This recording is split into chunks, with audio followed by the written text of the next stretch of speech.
Oubliez tout ce que vous saviez sur les règles de quarantaine, puisque dès lundi, elles vont changer. Si vous êtes vacciné et contact à haut risque, cette quarantaine tombe à l'eau. Même chose pour le test PCR, vous ne devez plus en faire.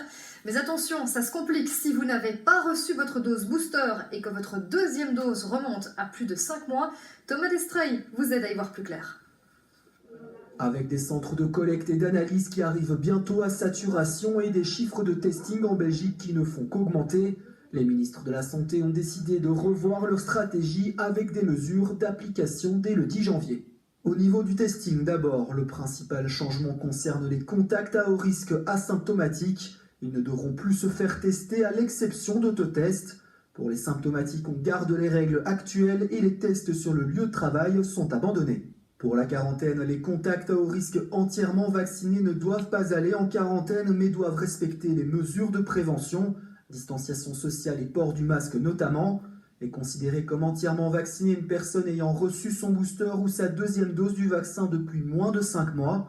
Entre 12 et 17 ans, peu importe la date, les jeunes sont considérés comme entièrement vaccinés. Les contacts à haut risque partiellement vaccinés doivent effectuer une quarantaine de 7 jours et à partir du jour 4, la quarantaine peut être levée avec des autotests négatifs quotidiens et des mesures préventives, et ce jusqu'à 10 jours après le contact à haut risque. Les enfants de 5 à 11 ans ont eu le statut des adultes avec qui ils résident. Cela veut dire que si l'un des adultes est soumis à une quarantaine, l'enfant devra s'y soumettre également. Enfin, aucune distinction n'est faite quant à la durée de l'isolement entre les personnes entièrement, partiellement et non vaccinées. Pour les personnes asymptomatiques, la durée de l'isolement est réduite à 7 jours sous certaines conditions et avec 3 jours supplémentaires de mesures de prévention. Cela signifie que toutes les activités pour lesquelles il est impossible de porter un masque, comme par exemple manger en groupe, sont interdites.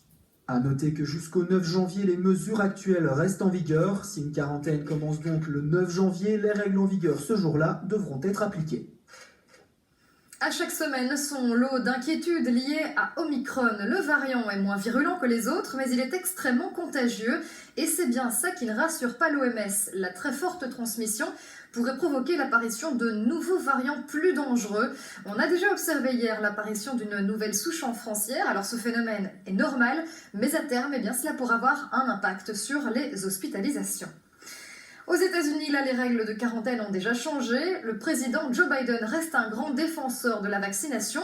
Et puis, il mise aussi sur la pilule anti-Covid. Il a d'ailleurs annoncé hier avoir passé une commande 2 fois plus importante de traitement de la firme Pfizer. The United States has more pills than any other country in the world, and our supply is going to ramp up over the coming months as more of these pills are manufactured. Today, I'm directing my team to work with Pfizer to double our order from 10 million to 20 million treatment courses to be delivered in the months ahead. We may need even more.